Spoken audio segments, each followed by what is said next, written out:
이번에는 안녕하세요. 늦은 새벽에 죄송합니다. 상관없습니다. 이메일로 이제 새벽에 보내셨나봐요. 오전 3시 25분에 보냈어요. 이 시간에 저는 깨어있을 때도 있고 잘 때도 있는데요. 보통 작업이 있거나 하면은 깨어있는 시간이긴 하지만 메일을 확인하는 시간은 아니니까 뭐 이메일이라는 게 그렇지 않겠어요? 뭐 늦게 와도 상관없습니다. 네.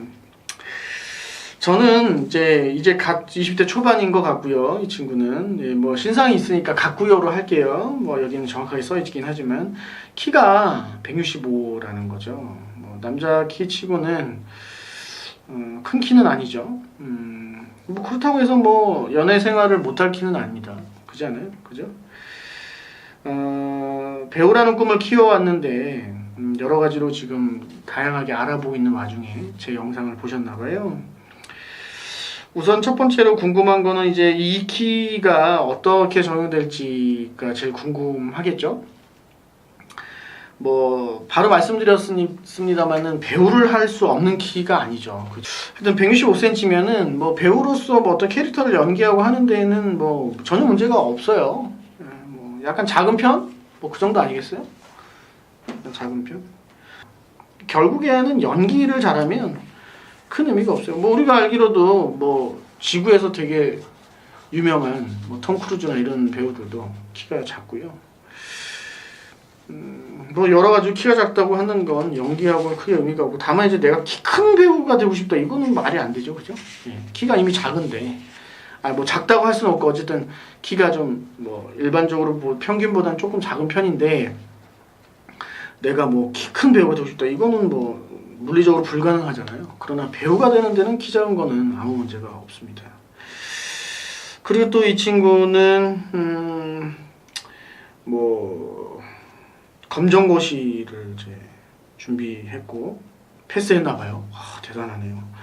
뭐 늘 말씀드리지만 학력은 뭐 가방끈 길다고 해서 뭐 배우로 뭐 대단하게 취급하는 거 없습니다. 예, 무조건 연기 잘하면 돼요.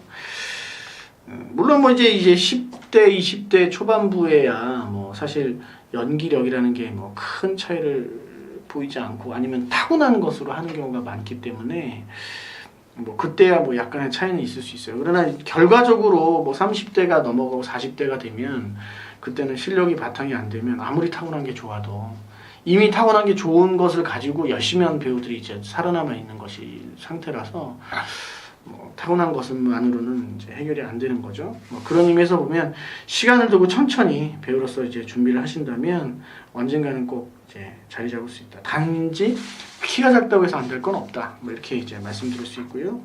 뭐 되게 성실하네요. 독학으로 이미 벌써 검정고시도 패스했고, 그죠? 그죠? 대단한 것 같습니다. 키가 작아도 큰 문제가 없으니 보시고요. 참, 그리고 이분도 기획사 오디션에 대해서 얘기를 했는데요.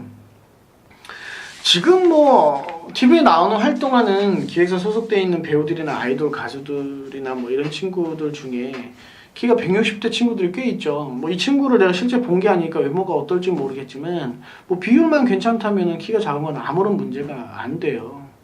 그러니까 뭐 기획사 오디션에 이런 것들도 너무 주눅들지 말고, 내가 뭐 키뿐만이 아니라 뭐 다른 외형적인 내가 문제가 있다 하더라도 뭐 해보는 거죠. 뭐 내가 미리 걱정할 필요가 뭐 있어요. 미리 뭐 혹시 알아요? 뭐 그런 거에 대해서 크게 의미를 두지 않는 회사가 또 있을 수도 있고 하니까. 어쨌든 결론은 이 뇌를 제가 선정해서 말씀드리는 영상을 만드는 이유도 바로 이런 타고난 외형적인 외모 뭐 이런 여러 가지 것들에 대해서 핸디캡을 가지고 계신 분들에 대해서 이메일이 있으면 저는 선정해서 이제 많이 이제 올리는 편이거든요. 그 이유가 이런 부분 때문입니다. 연기라는 장르, 배우라는 부분, 이 부분은 장르라고 해야 되나? 하여튼 이 부분은 각자 자기가 가지고 있는 것으로 승부를 보는 게 굉장히 중요한 거예요. 그러니까 남들이 갖고 있는 것을 내가 없는데 뭐 가지려고 한다든가, 뭐 예를 들어서 뭐 안 예쁜 배우가 예쁜 걸 꿈꾼다고 해가지고 막 외모만 가꾼다든지, 아니면은 뭐 생긴 게 좀 이렇게 되게 지적으로 생겼는데 뭐 엉뚱한 연기를 자꾸 하려고 한다든가, 성격도 아닌데 뭐 이렇게 타고난 것을 부정하거나 반하는 어떤 행동으로 과정으로 이렇게 만들어 나간다는 것은 조금 힘들고요. 뭐 그렇다고 안 되는 건 아니에요. 뭐 힘들고요. 타고난 감각이 얼마만큼이냐에 따라서 뭐 또 소화 가능하기도 하겠지만은 이왕이면 자기가 가지고 있는 것에서부터 이제 하는 것이라서 뭐 기획사 오디션도 외모가 좀 부족하거나 좀 다른 남다른 특이한 것이 있다고 해서 두려워하지 마시고요. 뭐 오디션 보는 거야 그냥 보는 거니까요. 네.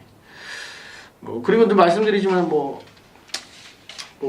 너는 외모가 어쩌니 저쩌니 해가지고 뭐 돈을 달라고 한다든지 뭐 이런 건 안 돼요. 맞죠? 너는 뭐 이런 게 필요하니 뭐 내가 돈을 주면 내가 알아서 해주겠다 이렇게 얘기하는 거는 안 됩니다. 그런 건 없습니다. 기획사 오디션은 그냥 내가 원하는 기획사에 지원을 하시고 그 기획사에서 이제 원하는 바라는 대로 적법한 어떤 절차에 의해서 오디션을 보시면 되고요. 떨어진다고 하면 바로 또 뭐 지원하지 말고 1년 정도 이렇게 좀 자기를 좀 가다듬고 트레이닝을 한 다음에 다시 한번 보고 하셔서 이렇게 지원하시는 것이 좋습니다. 늘 말씀드리지만 이쪽 일이든 뭐 어느 쪽 일이든 왕도라는 게 없어요. 그러니까 내가 뭐 혹시라도 약간 비겁한 방법으로 뭘 한다고 해서 결국엔 그게 다 돌아오는 거니까 또 너무 그런 게 휘둘리지 않았으면 좋겠어요. 또 오디션은 뭐 키가 작든 뭐 내 생김새가 어떻든 간에 한번 보시는 게 상관없을 것 같습니다.